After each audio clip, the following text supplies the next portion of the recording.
بسم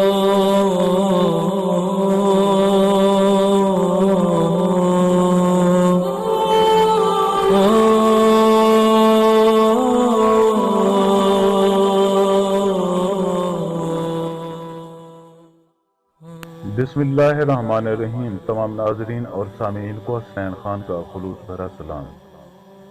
میں ہوں حسنین خان اور آپ دیکھ رہے ہیں 14 ستارے یوٹیوب چینل۔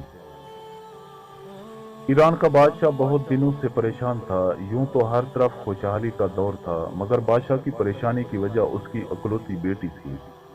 ہر باپ کی طرح بادشاہ بھی اپنی بیٹی کی شادی کر کے اپنے فرض سے سبکدوش ہونا چاہتا تھا، لیکن شہزادی نے بھی عجیب اعلان کر رکھا تھا کہ جو شخص اس کے سوالوں کے درست جواب دے گا وہ اس سے شادی کرے گی۔ آس پاس کی کئی ریاستوں کے کئی شہزادے آئے مگر ناکام لوٹ گئے۔ اس ملک میں ایک نوجوان طالب علم بھی رہتا تھا۔ اس نے اپنے والد سے کہا کہ وہ بھی اپنی قسمت آزمانا چاہتا ہے۔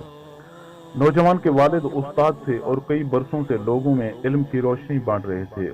ملک فارس کا وزیر اعظم، بڑے بڑے درباری اور شہر کا قاضی اس کے شاگرد تھے۔ باپ نے بیٹے کی خواہش دیکھی تو بولے کہ بیٹا، اگر تو ناکام لوٹا تو تیرا کچھ نہیں جائے گا۔ لوگ کیا کہیں گے کہ ایک استاد کا بیٹا ناکام ہو گیا۔ نوجوان اپنے باپ سے کہنے لگا کہ بابا، بڑے بڑے شہزادے لوٹ گئے، اگر میں بھی ناکام ہو گیا تو کیا ہوا؟ یہ تو مقابلہ ہے، جو بھی جیت لے، اور شاید وہ خوش نصیب میں ہی ہوں۔ آخر باپ کو بیٹے کی ضد ماننی پڑی۔ نوجوان خوشی خوشی محل کی طرف چل پڑا۔ شہر بھر میں یہ خبر جنگل کی آگ کی طرح پھیل گئی کہ ایک عالم کا بیٹا قسمت آزمانے کے لیے محل میں چلا آیا ہے۔ مقررہ وقت پر محل لوگوں سے کھچا کھچ بھر گیا۔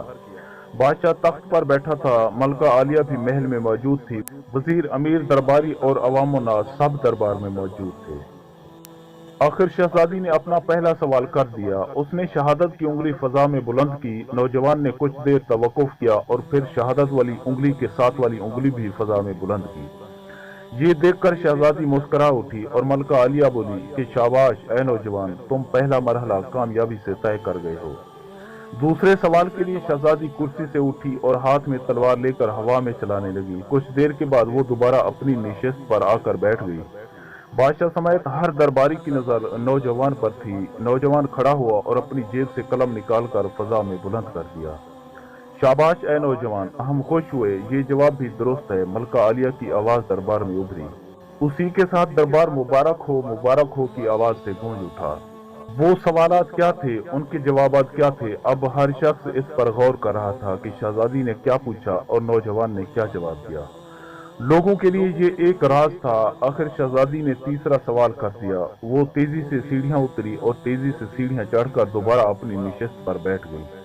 یہ بڑا عجیب و غریب سوال تھا۔ ہر طرف خاموشی تھی، لوگوں کی سانسیں رکی ہوئی تھی۔ اب تو نوجوان کے ہاتھ پاؤں ٹھنڈے ہوئے جا رہے تھے۔ آخر نوجوان کھڑا ہوا اور اپنے دل پر ہاتھ رکھ کر شہزادی کی طرف دیکھنے لگا۔ مرحبا مرحبا اے نوجوان، مبارک ہو، شہزادی نے تمہیں پسند کر لیا ہے۔ ملکہ عالیہ کی آواز کے ساتھ ہی شہزادی شرما کر محل کے اندرونی حصے میں چلی گئی اور محل مبارکباد کی آواز سے گونج اٹھا۔ لوگ خوشی سے جھوم رہے تھے۔ وہ دل ہی دل میں اللہ کا شکر ادا کر رہا تھا جس نے اسے یہ اعزاز بخشا تھا۔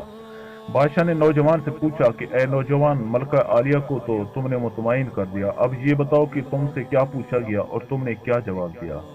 اگر تم نے ایک بھی غلط جواب دیا تو تمہاری گردن مار دی جائے گی۔ نوجوان پر اعتماد انداز میں کھڑا ہوا اور بولا کہ بادشاہ سلامت۔ شہزادی نے ایک انگلی کھڑی کر کے پوچھا کہ تم کیا اللہ کو ایک مانتے ہو؟ میں نے دو انگلیاں کھڑی کر کے جواب دیا کہ اللہ اور اس کے رسول صلی اللہ علیہ وآلہ وسلم پر میرا ایمان اٹل ہے۔ بہت خوب، ہم خوش ہوئے، بادشاہ نے مسکرا کر کہا۔ نوجوان بولا کہ اس کے بعد شہزادی نے تلوار چلا کر پوچھا تھا کہ کیا اس سے بھی کوئی بڑا ہتھیار ہے؟ میں نے جواب دیا کہ ہاں، قلم کا وار تلوار کے وار سے زیادہ کارگر ہوتا ہے۔ ماشاءاللہ نوجوان، تم نے ہمارا دل جیت لیا۔